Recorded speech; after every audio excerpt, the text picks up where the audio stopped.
Certamente você já deve ter ouvido falar da mentirinha do bem. É aquela dita por uma suposta boa causa. Por mais trágico que isso pareça, lidamos com a mentira com muito menos cuidado do que deveria. A prova disso é que criamos até um dia só para ela. No entanto, as Escrituras mostram que a mentira gera situações que podem se tornar irreparáveis. Em Atos capítulo 5, versículo 3, lemos o que Pedro disse: Ananias, por que você permitiu que Satanás enchesse o seu coração para que você mentisse ao Espírito Santo, retendo parte do valor do campo? A história de Ananias e Safira revela como a mentira pode tentar se infiltrar no meio da igreja sob a aparência de devoção. O casal decidiu manipular a verdade para obter vantagem e reconhecimento, ignorando que Deus sonda os nossos corações e conhece as nossas intenções. Ao esconder parte do valor da propriedade vendida e apresentar o restante como se fosse o total, tentaram negociar o sagrado, tratando as coisas do reino como moeda de troca. A lição é direta. Quando a mentira encontra espaço no coração, ela não apenas fere a comunhão, mas afronta o próprio Senhor. Em uma comunidade marcada pela presença do Espírito Santo, não há espaço para o engano, pois a santidade de Deus exige integridade. As Escrituras mostram que a mentira não nasce do nada. Ela encontra terreno onde há cobiça, vaidade e desejo de destaque.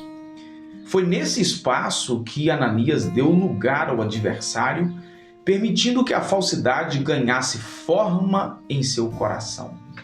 O apóstolo Pedro foi claro: o ato de mentir à igreja era uma ofensa a Deus, pois o Espírito Santo estava operando ali. Jesus já havia dito que o diabo é o pai da mentira, e onde a mentira domina, ele está por perto, instigando e distorcendo o que é reto. É importante notar: o inimigo não força, mas sugere, trabalha com insinuações, convence por meios sutis, opera com ciladas astutas, agindo com método, paciência e cálculo.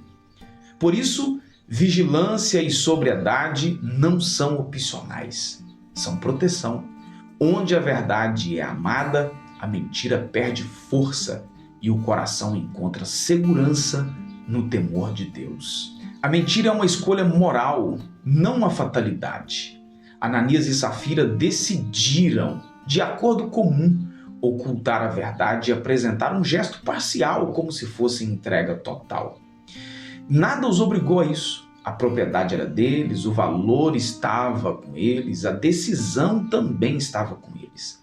A gravidade do pecado não estava no fato de terem retido parte do dinheiro, mas em fingirem uma consagração que não existia.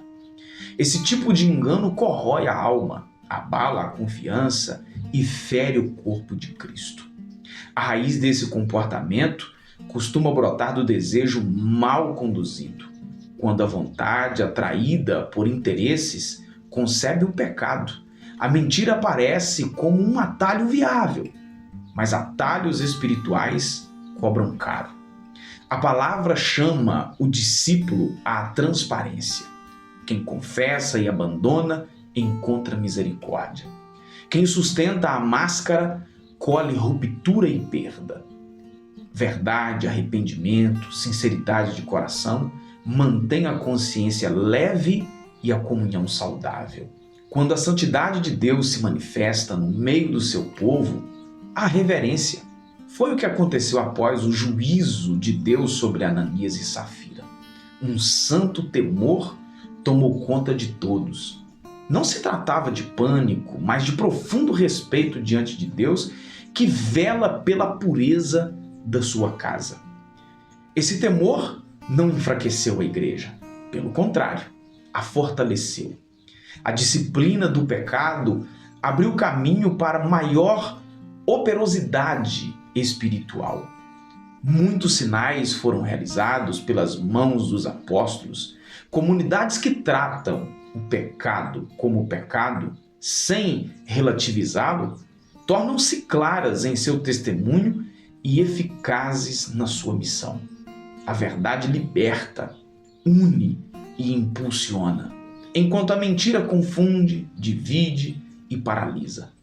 Onde a igreja honra a Deus com integridade, os dons se manifestam e o evangelho avança com poder.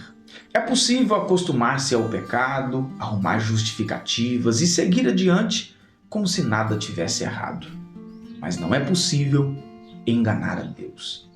A Igreja de Cristo é chamada a viver na verdade, com temor, humildade e arrependimento sincero.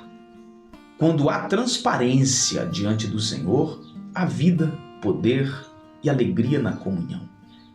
Onde a mentira é rejeitada, a graça encontra espaço para restaurar e o nome de Deus é honrado entre o seu povo.